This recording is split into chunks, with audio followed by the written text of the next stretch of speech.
Hello and welcome. In this video, we're going to talk about Explore Analytics' brand new CMDB data quality analytical application. So the analytical application is a pre-built suite of reports that surrounds keeping your CMDB data accurate. So let's talk about strategies for keeping the CMDB data accurate and how Explore Analytics fits into that approach. Typically, a lot of organizations keep their CMDB accurate through automated discovery, which is great at discovering lots of technical details on an ongoing basis. But as you likely know from managing CMDBs, there's often a layer of information that's missing in terms of assignments and location names. There's often additional information that only a human can provide that needs to be kept up to date along with the automated discovery. Often, a lot of organizations supplement that with data audits. The approach of a data audit is to keep confidence in the data high because you know people are reviewing the technical discovery and are making sure that it's correct. And it's bringing in information that isn't discovered by the technical discovery.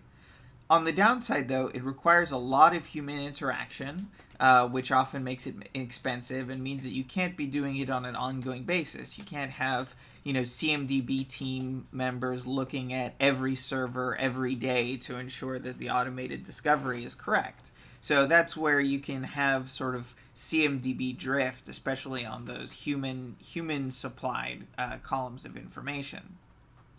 So Explore Analytics provides that third pillar of this approach, which is real-time dashboards. It also helps you keep your confidence in the data high, but it's helping you by covering the data that machines aren't covering. And instead of one large-scale human intervention, it's going to leverage human intervention incrementally on an ongoing basis by having dashboards where you can spot new errors as they crop up and keep people working a little bit at the time. You're much more likely to prevent that drift, especially in those pieces of information that, again, automated discovery is not going to cover for you. Another reason why using reporting is helpful beyond the audit model is that typically those manual audits are something that requires the CMDB team to have a formal project and to do a lot of direct project management, which again is time intensive but also creates a resource bottleneck. Instead, what you want to do is create dashboards that allow the people who actually own the configuration items to be able to spot and update those pieces of information themselves.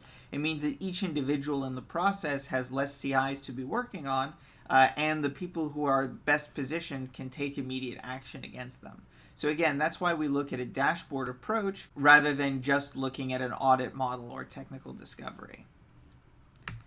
So that's where Explore Analytics is going to come in. Explore Analytics has real self-service reports that you can create on the fly, operational dashboards that are in real time, and KPIs and metrics. And then, and that's what we'll talk about today, pre-built libraries built using those tools, in this case around CMDB data quality. So let's take a look at the application. Here I am in my instance of ServiceNow, and I have my CMDB data quality application. From users who use ServiceNow's perspective, it's completely seamlessly part of the user interface. And I have this dashboard to be able to look at certain things very easily. So we have a number of different key CI metrics, with the CIs without relationships, stale CIs, duplicate CIs, incomplete CIs. Now, the definitions of all of these are completely configurable. We provide some common definitions out of the box. And if you're interested in finding out more, one of the great aspects of this application is that I can slip over to this documentation tab and see how each of those are defined, which means even the users that use this dashboard can very easily understand, what does this dashboard mean? What am I looking for? We also have these different slicers that allow you to slice and dice the data. So for example, I can take a look and select, I want to see data quality for a particular class. But another innovation that's unique to this application is the notion of a CI category. Now, ServiceNow out of the box has, hundreds of CI classes, but, we decided to use a mapping table in Explore Analytics to map together groupings of those classes into things that make sense for your users. So for example, I could say, okay, just show me infrastructure and network, and be able to see things that way. So now if I look at the classes, I'm only really looking at these different server classes and any network devices I might have. And again, this breakdown is now specific to that, so I can say, okay, I have 19 Linux servers, let me break that down by location, and so I'm drilling into another report, and then say, well, bring me back that list of individual CIs, and I can see they're missing serial numbers. I can pop open that CI record and immediately take action on that. Going back to my dashboard, I can also drill into any of these key metrics. So for example, if I want to see the overall, we have 65 servers, and within that I can easily see, how many were without relationships, how many are stale or incomplete. And again, as with any dashboard, if I actually would prefer to see this as an area chart, I could do that and maybe hide the total so we're not seeing it. So again, now it's very easy for me to see altogether the 119 broken down by how many might have particular issues. And then within that, I could drill in to see what are those 20 stale CIs. Now, one of the things that we did here is that when I drilled down on this aggregate dashboard, and I want to see more details about these, so let's say there's 15 stale CIs that are not listed with any location. When I click into that, that'll actually take me to this stale CIs dashboard. So I can actually see, again, now those 15 broken down by how stale are they. So if I show, for example, all the servers, I can see that some of our VMs are 90 days old, which is particularly concerning for a virtual machine instance, and these Linux servers that are 2+ years old. And again, I can drill through into that and open up a particular server. So again, you have this great capability from the perspective of someone using this application to see the overall information across all the different types, across all the different categories, drill through to details, and then drill through to the actual records and take action.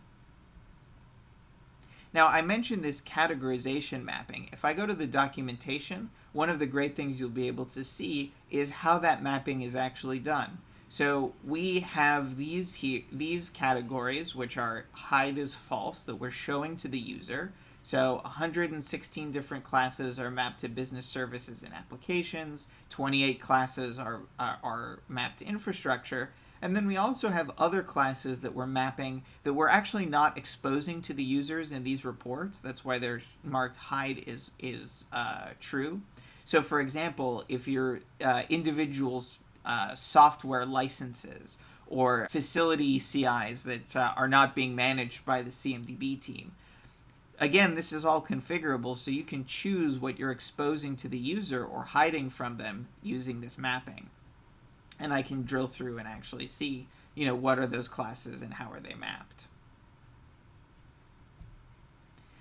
So that's really the overview and the approach to what we're exposing to the user. Each of the other tabs is allowing more real-time, detailed information around each of those. So this is CIs without relationship by class and location. And in this case, we're actually looking at business services that have no children and infrastructure that has no upstream relationships. And again, as we saw before, I can say, just show me for business services, what are the business services with the downstream? Again, very easy for me to go from the full breadth of information down to the specific ones I want. And here I can see a whole bunch of CIs that don't have any location and don't have any relationships. So that indicates to me that those are probably some urgent data issues to correct. Same with stale CIs, as we were talking about before, how recently they've been updated so that we can see when things are considered to be stale. Duplicates, if we want to see where serial numbers are being reused or other unique identifiers, again, that's configurable. And then incomplete CIs, where we can see pieces of information that are missing. And again, when I drill through to details on this, it's going to show me the columns that we're managing so that I can see, wow, this is a uncategorized CI because it's just a configuration item. It doesn't even have a specific class. The name is unknown and we don't know where it is. So I don't know if this was created by error or if this is actually something super concerning on our network. But again, my attention is being drawn and I'm able to take action on that. So again, this is the CMDB analytical application. It's very quick to turn on, and then you can easily configure it to meet your needs. And it provides that real-time dashboard so that you're supplementing discovery and data audits, you're keeping the confidence in the data high, you're involving the business stakeholders and the CI owners in keeping their own data up to date and covering all that information that discovery can't on an ongoing basis. Thank you for joining. If you'd like, there are other videos with other analytical applications or more information on how you can configure and manage this for yourself.